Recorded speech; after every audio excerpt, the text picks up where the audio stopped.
Mr. Marston, I've been hearing about your plans. Have you, Miss McFarland? Yes, from Lee Johnson. To settle here and build a life for yourself.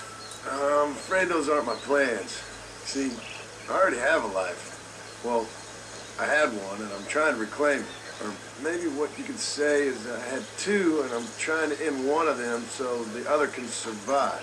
You do so love to talk in riddles, Mr. Marston. Do you do that, I wonder, as a substitute for having anything interesting to say? Probably, Miss McFarland. Oh, call me Bonnie, you fool. Call me Bonnie.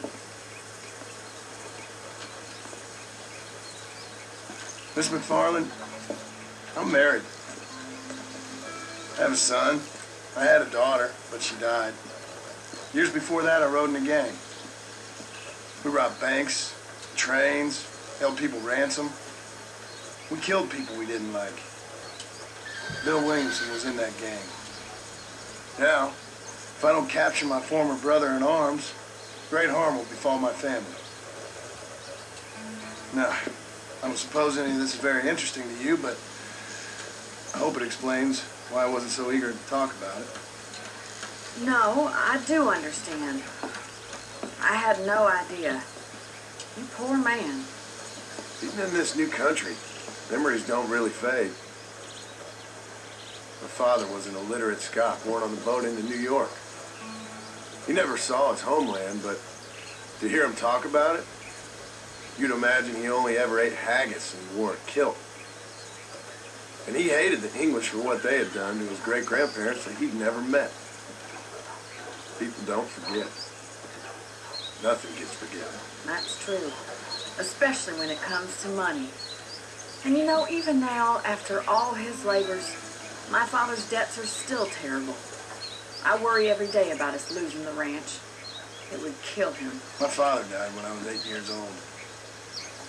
His eyes were, well, let's just say he was blinded in a bar fight south of Chicago. My mother died during childbirth. She was a prostitute, and he was her, well, I don't know what he was. So I was sent off to an orphanage and ran away and fell in with a gang. My word. What a difficult life you've lived. The leader of the gang taught me how to read, taught me how to see all that was good in the world. He was a great man in a way. But you killed people. Sure. And I've suffered for it. And that's the life I left, or tried to leave. Said too much, Bonnie. I'm an uneducated killer, sent here to do all I can do well. Kill a man in cold blood so that another man may do his part to cut crime in an area, and a rich man can be elected governor on the back of these promises. Civilization is a truly beautiful thing, Mr. Marston. Listen, can you help me? Well, I can try. What do you need, money? No, nothing so complicated. I need an extra hand to take out the herd to pasture. Sure. Point me in the right direction.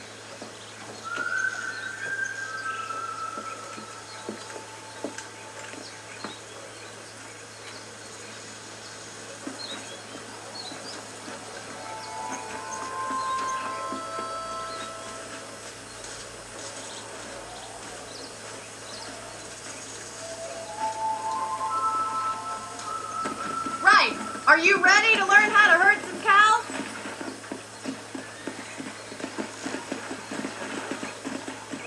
Slow up. Thank you for telling me all that back there. It must have been hard for you. Hope you understand now why I've been playing my cards somewhat close to my chest. I didn't know you had a wife and child. Then again, I don't think I ever asked. They're lucky to have a man like you. I ain't so sure about that, but thank you. Good to see you, Miss McFarland. Yeah! Come on.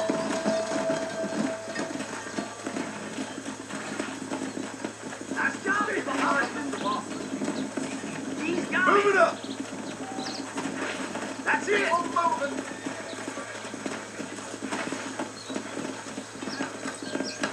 Come on. Come on. Come on. Good job. Get going. Come on. see. Ain't that hard, is it? Come on. No stop. Let's go. Get ready, running this way. Slow it up now. Come on, let's go. Let's go.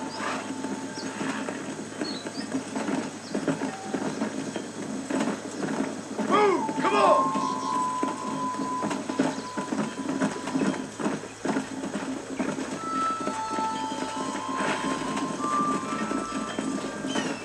Easy. Move! Let's go! Come on!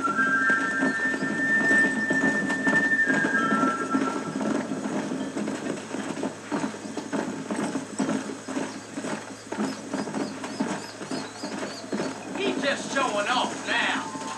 All right, let's move this large herd out to the far pasture. Get a move on! Keep squeezing behind them. That way they'll stay together. Let's go! Let's move here, my four-legged friends!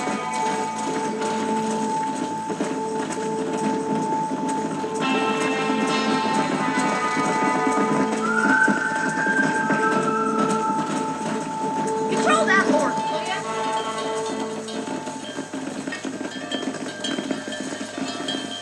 You're not bad with the herd.